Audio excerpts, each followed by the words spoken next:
Well, good morning, everyone. Good I hope you morning. guys are doing well. Great. All right. So, today on Bookkeepers on Fire, we're honored to introduce and have on our show today Veronica Wasek, who has been like just an awesome person to have in the bookkeeping area. She's the founder of 5 Minute Bookkeeping and the founder of Mavency. 5 Minute Bookkeeping has all these like just amazing courses where you can learn how to do basically everything you need. She's revolutionized the way that business owners and bookkeepers approach their finances. And really, she just started with, I believe, just a blog. Is that right, Veronica? Yes. Yep. Yeah. And Just oh, my she's also little a blog. top 10 ProAdvisor. So there we go. All right, Deb. Well, I'm excited to have Veronica with us today because she, like Donna said, she is such a superstar. And Donna, Veronica, where we met at Scaling the first time, isn't that right? Yes. And I think you walked up to me because I was knitting something, and I you think asked me. so. And I think we had seen each other on Facebook, and I knew that you knitted and I crochet, which I wore one of my my creations. So I felt, we're yarn sisters. So Yes, yeah, we're fiber artists, fellow yeah, fiber fiber artists. artists. Yes, So I don't know if it was San Antonio. I want to say it was San I Antonio, think it and was San Antonio. Yeah, yeah, and she came up. She goes, "Oh, and you have to understand, Veronica is very quiet. I am not." so that's why we're perfect for each other. So she comes up, she goes, I like to knit and crochet. You do. I mean, if I find a fellow knitter, I get all excited because, to talk about that. So that's how we first met each other. And Yeah. then of course I've seen your posts on Facebook and your 5 minute bookkeeping course, which I have purchased and use. Thank you. That's how we met for so many years ago. Yeah. So how did you get into this profession, the accounting? How did you become an accountant? Well, actually got an accounting degree in college, so I mean, I really have been doing it for over 30 years now. So it was just my profession, and I went to work for Coopers and Lybrand back in the Oh, day, one of the larger CPA firms. I did all the traditional CPA things, so I did become a CPA as well. Worked in public accounting, worked in the corporate world. And then everything fell apart during the Great Recession around 2008. so did Uh, they let you go, or did the businesses dropped, or what happened? yeah, I mean, so at that time I was a controller for a corporation, and my aspiration was I want to be a CFO. I want to work less hours, work part time, and working toward that goal. So I was laid off from that job. So I thought, okay, well, let me try maybe going back to public accounting. I did that for a few months, and then they couldn't afford to pay me anymore. They were doing really bad. And so I left that job. And at that point, because the economy was so bad, I thought, well, if I go work somewhere, I'm just going to get paid a portion of what I used to make, and I won't have a support team. So I just thought, let me start my own accounting business. I didn't quite know what it would be, other than I thought I can be a part-time controller for other companies. Great. Now, did you find when you started your own business, did you say, well, this is what I didn't like about how the other ones were run, and now I'm going to do this how I'm going to run it? Did you have that conversation with yourself? No, I was just too scared initially. It was just more like I just need to scrounge up enough clients or do something to get clients. One thing though was I seem to have worked for this string of kind of crazy bosses, and so I did consciously decide I would be the opposite of what those bosses were. For the people that worked for you, you mean? Yeah. Yeah. Don't you think that the culture you create really helps build the business that you're in? I mean, people, I don't like there's a hiring crisis or people don't want to work. I don't believe that. I think that the bosses are nuts and people won't want to work for them. Yeah, and I agree. It's partly that, and I think partly a lack of systems and processes, Oh, which amen. that's my passion, and one of the reasons why Mavency got to the point where it got, and we can talk a little bit more about Mavency shortly if you would like. Sure. Yeah, for sure. I think it's that expectation of I'm going to hire someone who knows everything, and who can just take this work away from me. But the reality is they don't know everything, and you haven't systematized your business enough to be able to pass it on to someone else. Right. I think the systems and processes make all that. What's nice about this profession, it's you can systematize it a lot. Yeah. So you decide that first, right? Before a client walks in with all, like a client walks in now and they have paper, no, nothing's online. It's all this, it's all that. I can't deal with you because otherwise, unless I charge you thousands of dollars, Yeah. because any process disruption disrupts my flow. So not every client's a good client. I mean, they're all good people, Oh, yeah. Yeah. but they're not always a good fit for my business. So you put that into practice before you started. That's great. Yeah, and a lot of it that came from my background in public accounting, because we did everything was a checklist and a form and a process, and that's how the large public accounting firms can afford and be able to really go through a lot of staff accountants, because they hire a lot, then they trim that down every few years. Mm-hmm. And so the only way they can sustain that is with having already documented processes. And so, and I apparently am a checklist nerd. so, Me too. so it was just so natural for me to bring in that training and knowledge that I had. Now, did you develop these on your own? Did you use an app? Do you use an app? How did that process? How did that progression Great flow? question, because I tell people when I started that we just had baby apps. We didn't have the apps that we have now. So for me, it was just Excel. Yeah. In the beginning was just actually me sitting down doing something with one of my team members next to me, taking notes, handwriting or typing what I was doing, creating a checklist from it, then using that checklist the next time to go through the client's work, refining the checklist, and finally, okay, we have a real checklist now. We can put it on Excel. Great. Now, I did the same, and we used Excel first. And then I thought, wait, if I use Google Sheets, it can be in all, we can access it from anywhere. So then I moved it to Google Sheets and we use that. I still actually use my original Google Sheet, which is like the whole overview of everything. Mm-hmm. And then we've since progression to Keeper. Now, do you use anything like Keeper, Financial Sense? We use Keeper. Yeah. So between when we went from Excel to Asana, which really served us well for a few years. But then when Keeper came along, I was like, okay, that's a game changer. Game changer. What did you like best about Keeper? I think initially, I think first of all, I felt like I had a little say so in what was going on with the software, and they were reaching out to me and asking a lot of questions, which I did appreciate. So it felt like I was part of what was growing, and then I remember talking to Ben Stein about some sort of functionality that said, well, I'm going to have this functionality in order to use Keeper. And he said, oh, yeah, we're working on it. And I said, yeah, like, sure, it'll be ready 8 months from now or something. He said, no, 2 weeks. And I thought, okay, now that's different. You can make things happen quickly. And they've always made things happen quickly. That's what's great about Keeper. Ben is the founder of Keeper, and Ben's a CPA, so he understands it from our perspective. Yeah. And then the people that he have work for them, they're always kind and nice, and they're people there. They're not bots and chat bots and all that stuff. Yeah. So that's what I like about Keeper. And Right Tool, do you use Right Tool at all? I don't.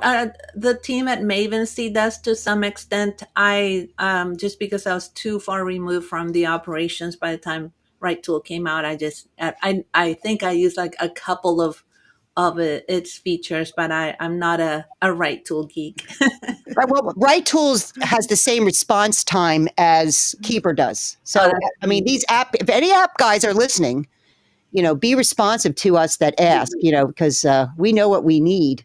And I think again with Right Tool, you have they have Hector with an accounting. He's an accountant, very very knowledgeable, and I think that's what is really missing from some of the apps that we engage with, is having the point of view of the accountant. Right. Because, there are a lot of apps, and especially having worked with e-commerce accounting, a lot of app integrations that are not doing anything other than just dumping data into QuickBooks. Right. And what do you do with it? I can't reconcile it. So, and then the app developers don't really understand that. No. And so you had your bookkeeping practice, and something happened recently that you were telling us earlier. What have you done recently? Yeah. So tell us that. After almost 15 years of having founded Maven C all by myself and then growing it to 6 team members, I sold Maven C to 2 of my key employees as of the beginning of this month. Oh, wow. So it's only been a month. Yeah. Great. So they're now, so you're out of Maven C, the name of your practice. Yeah. And they're running the practice. And of course, you've put everything into place. So they kind of, I don't want to say they have it easy, but they already knew what to do. Yes, and I wouldn't say they have it easy. They were part of building out all the Right. systems and processes. And so that's why I felt the most comfortable in terms of selling the business to people who already had a stake in it. Because I think if I had sold it to a third party, and would I have made more money? Absolutely. But that's not what I wanted. That wasn't the goal. I wanted to pass something to 2 of my key employees that I always have said I consider my work daughters. Oh, that's great. and to really, I think, if you work for a company for 10 years and you're part of that success, why not be the next generation that takes over the company? Because Right. you have a stake in it, you're part of it already. Right. You're not looking to take it apart or whatever someone else is going to do. And then all your hard work just kind of disappears. And the clients really don't see a difference because the fact that you're not there anymore. They really don't. I mean, I've been the face of the company for a long time, but I really have, I was just really, at some point I changed my title to founder because that's about all I was doing. And I was still doing some of the technical, giving my technical advice, mentoring Jesse and Sandra, the managers who are now the owners, but I really wasn't dealing with clients very much. Right. Other than I was, again, for marketing purposes, you would see me for sales calls. They dealt with me, and you may still see some. I think there's still marketing where they're using, some of the videos I've done and some of the Sure. that I did because it's there, but I was not involved in the day-to-day with clients. So what are you doing now? This is very exciting. So I did start 5-minute bookkeeping several years ago. I think it was in 2014 where I started my tiny little blog called 5-minute bookkeeping, which grew into content, education through 5MB Academy, my Facebook group. And so at some point I created a separate company for all of those things happening. And so I'm continuing the online, the courses, the videos, and my content. And what are some of the courses that you offer? That's a great question. So one is the course that I started with was the Virtual Bookkeepers Roadmap. And that's where I teach virtual bookkeeping workflows, essentially all the systems and processes for running your business effectively and profitably. And that came as a result of my students asking, and actually not my students, my group members on Facebook asking for that type of content. Mm-hmm. So you have that one, and then you have, what other courses do you have? Yeah, so then the second course was the QBO Pay Diagnostic Review.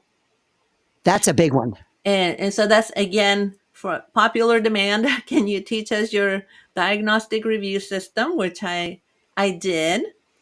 So that helps the students to be able to diagnose a client's books before they do a cleanup and get paid for the diagnostic review as well. And I think that course really changed the profession in the sense that people go, wait, I should be doing this. And here's how to do it. Because so many times, they go, clients, we get in a client and there was, this wasn't what I expected, but this solves that problem by having you review the books at a cost, right? you charge for this, and then they get a report that they can use or not. Now, Don and I talk about this course all the time. You know, Yes. I We're always downloaded on. the course, and I have to tell you, it's very comprehensive, very Yes. good. And I thought, oh my God, this is a lot of work. So, Yes. you know, Yeah, I putting together courses streamlined it down. So I'm for kind a long time. Yeah. yeah, but it's excellent. And if you're new at this, you know, it tells you exactly what to look at, where to look, what to do. You know, so it's a great class to learn about diagnostic. How do you review somebody's books so you can even give a price, correct? Yeah. So you know what you're getting into. And you do charge for it. So it's not something you do for free. Exactly. And you give a client a report. But yeah, it's interesting because I again, everything that I've taught is I developed it myself. You know, so all the systems and processes, as I said, it all started with somebody sitting next to me taking notes. Right. Diagnostic review, I developed the system myself. There were a couple of other people in the accounting industry who were talking about diagnostics, but I put together my own system. And Well, then they talked about it, but they didn't tell you how to do it. right, they talked a lot about it and like, oh, call Mhm. it this and blah blah. But how do you do it? How do you do And it? so I put together my own system for doing it. And it's interesting. I attended an accounting conference last year where they just were all talking about the diagnostic review, and I thought, oh wow, like it's a thing. The I thing know we're it's a learning thing, right and now. you started it. Yep. Yeah, and I actually asked ChatGPT about like what is a bookkeeping diagnostic review, and it told me about myself actually. That's excellent. I mean, Like, you're okay. really a visionary with that, which is really absolutely great. So, anybody listening, I mean, go check out. And I think Donna, you have the website in the chat or in the In the note. chat, yeah, I actually put that course right up there in the chat Yeah, if anyone is watching right now, but it'll be in the notes also right. for people later on. And you also have one on e-commerce, so people can learn about e-commerce because Mavency did a lot with e-commerce, didn't they? Yes, and actually we moved the course over to Mavency because we felt like if it's e-commerce, it should stay with Mavency because they'll maintain it. You know, again, I'm not going to be doing the e-commerce bookkeeping anymore, and they're at the forefront of that. So that course is now under Maven Academy. Oh, okay. But it's what's great about it is those of you new to e-commerce, it explains it. Yeah. You know, because e-commerce is a whole nother ball of wax. So that's Yeah. another Yeah, class I very purchased and used. different and very dependent on which sales channel you're using, which app integration you might be using. So it's not just this like, oh, if I just learn e-commerce, I can do all e-commerce. Right. Which I learned that again the hard way because we Don't thought, we all? oh, we're going to specialize in e-commerce, and then realize that you have to niche down in e-commerce. Right. So and does Mavency just do e-commerce clients? Do they do other things? Now, Mavency, and so we decided to change our niche in 2000 and in 2021 or 2020 actually, right before COVID, to e-commerce, and thought, well, we'll start with Amazon. That's kind of an easy thing. And I had started doing some videos on YouTube about Amazon and QuickBooks. And I think I did one like something on Shopify, just a little something. And guys, by the way, I'm literally learning e-commerce accounting and making a video like the next week. Cool. And so I happened to talk to someone who booked a call with me, and he was a Shopify seller, and he said, there is nothing on YouTube about Shopify and QuickBooks. And so that's when the light went off of, oh, I need to make more content about Shopify. And so I did, and we started getting more Shopify clients and realizing that we really like the Shopify clients and Shopify more than we liked Amazon. And so then we made the decision to only specialize on primarily Shopify and QuickBooks Online using A2X as a connector app. Okay, so that's the connector app that you use, and there's others out there like Bookkeep and yeah. So I think the big point is find the app you want to use and learn that one really well. Yes, I mean that really became a strategy, and when one of the strategies that I teach from a marketing perspective of like how do you find these clients is if you're using QuickBooks or your client is using QuickBooks with an app, and that app is more than likely messing things up on QuickBooks if it's not set up properly. And so if you then specialize in, let's say, QuickBooks and like Square integration through Shogo, for example, that you can find a lot more clients than if it's just like, oh, I work with small business owners. So you Right. need to be a Right. lot more specific. And you would think by narrowing down that niche that you would find less clients, but actually you can find um, better clients because they value what you're doing. So you don't have to have as many clients when they're willing to pay more for your services. Right. So that's what you're focusing on now is the 5MB Academy. Do you have any new courses on the horizon that you're developing? Yes. And so actually, I'm currently updating the diagnostic review course. And then we'll be updating my QBO cleanup course, which was my Because third that's what we course. haven't even talked about. Yeah, and those two courses are my best-selling courses, so I'm updating those courses. Now, if we purchase them, do we get the updates? Yes, yeah. So Okay, good. whenever people buy a course, you get lifetime access, and if I update the course, and then you get the updates. Yeah, Because this space is always changing. it is, and even just from a navigational standpoint of, or even 5 years ago, like I talked a lot slower, and people, even for me, like, man, that person talks so slow. So some of the updates I'm doing are more.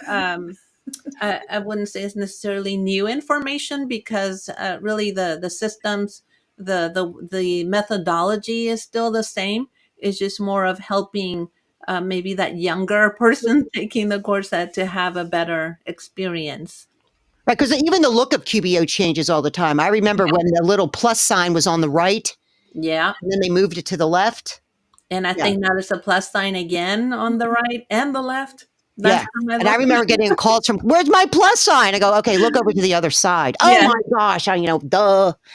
But And the chart of accounts has changed 2 or 3 times. That yeah, for one of my courses where I was showing chart of accounts, and then it's like, oh, QuickBooks changed it again, and then they right. changed it again, and I went back to the almost to the original way in which they were doing it. And Right. So yeah, you're always busy having to update just with the change that QuickBooks Online sends out, But the accounting behind the scenes is still the same. I yeah, mean, the it's debits all and the credits same. don't change. Yeah. So great. So tell us about your life personally. You married? You have kids? Where do you live? We know all the answers to this, but maybe So I am married. I just celebrated my 30th wedding anniversary with congratulations. my husband, Eric.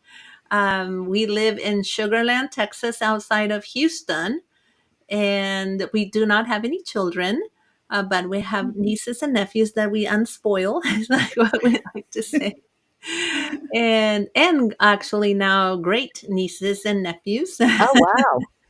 And but we bought a 90-acre farm about 3 years ago. Just finally decided we're tired of being in the city, the suburbs, and said let's buy this farm. And I just thought, well, I'll just be there maybe once a month. I don't, I'm just kind of a city girl. I don't really want to be on a farm. But the moment that we went there, like the first time when it was now our property, and I just said to Eric, okay, I'm not working Fridays anymore, and we're gonna be here every weekend. So Cool. we're And you're doing building a that, house. Tells you're building a house there, right? yeah, so we're building a house now. We started a year ago, so we're very close to finishing. And really kind of, I feel like my life has been on hold sort of for a year, but I've been decluttering my house. I've been preparing, but it's hard for me to not have a plan and something that I know when A such a process. You need a process yeah, because even for me and a list.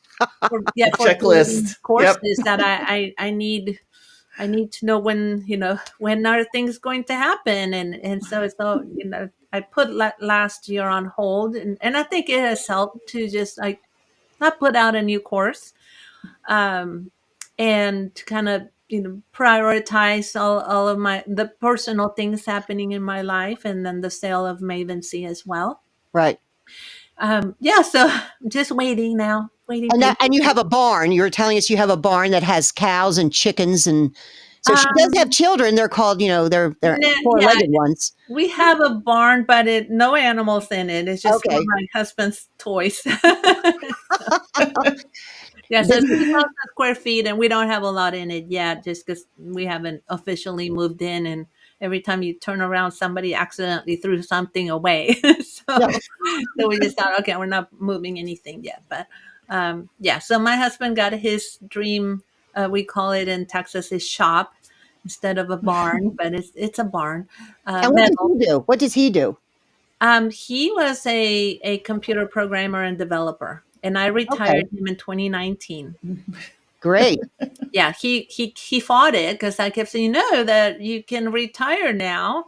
And he's like, no, you gotta have this $1 million business, or you gotta have 10 employees. And I said, I don't want to build a business that has 10 employees, but um, for one of, I think it was the cleanup course that I launched it, and during the launch we made more than what he made in a year, and so he said, okay, I think now it's time to retire. Excellent. Excellent.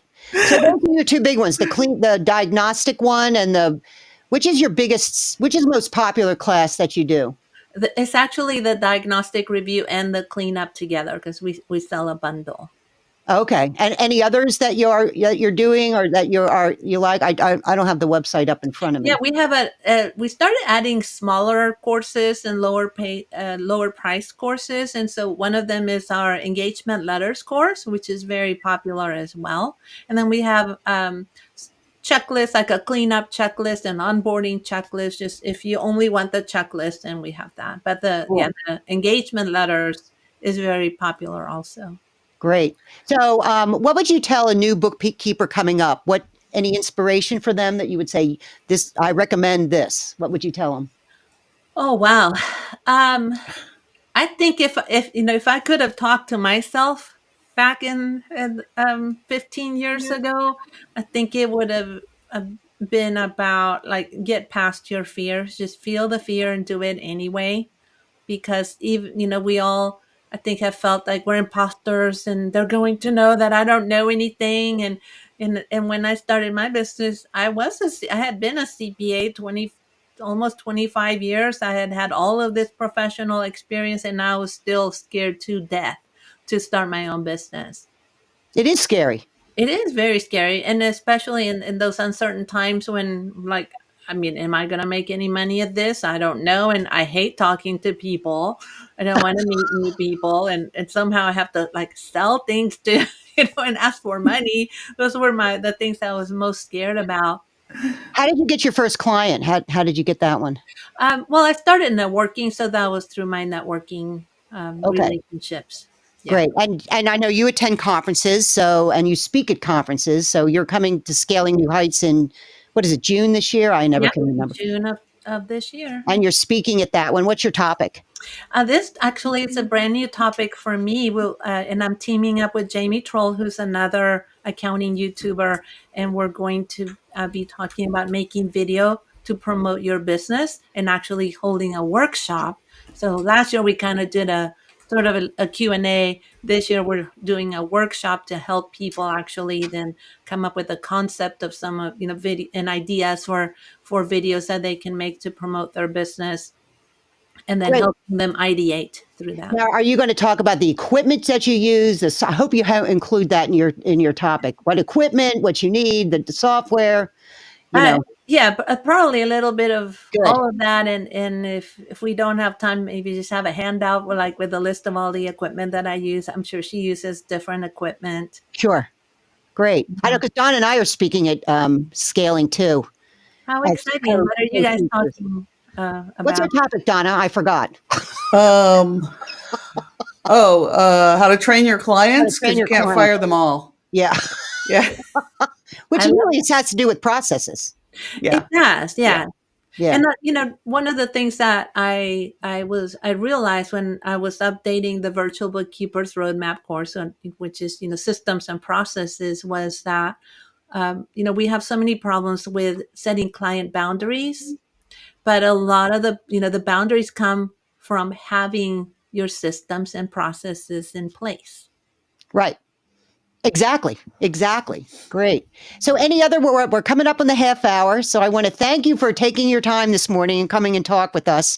Veronica is a superstar, and we're really honored that you have come and talked with our little YouTube channel here, which we hope to be big, and, but it's great. Any other words, anything else you need to ask Veronica, Donna? I just want to say that she does have another course called Marketing Systems for Introverted Bookkeepers. That is an awesome course too, and it will help you come out and what I forgot to mention, that Veronica is the unstoppable introvert. Did I get that right? Yes. Okay. Yep. And yeah, I mean, if you are introverted out there, like many of us are, it's not about not talking to people. It's just about managing your time. And I learned a lot from Veronica on Me that stuff too. too. So yeah. I learned tons from you. I can't thank you enough for, You. because I took your classes and I watch your Facebook posts, and every time someone posts a question, she always answers it very calmly and professionally. And I'm like, man, she's somebody I need to aspire to, because I just answer, should I be doing this? And she'll come up with a nice long paragraph, and I go, no. No, just don't do that. Yeah, I'm the same way. I'm very short. No, why would you do that? Don't do it this way. Why? No, don't do it. I'm trying to be better as I'm getting honored inspired to be every here day. with the two of you. So thank you for inviting me. It's an honor. I mean, we're so happy you said yes. But anyway, so let's wrap it up for today, and we will all see you the next time. But again, thank you so much, Veronica. Please check out her courses, 5MB. What is it? 5MB Academy. Yes, 5mbacademy.com. Great. All right. See you next time. Thanks. All right. Thank you. Bye, everyone.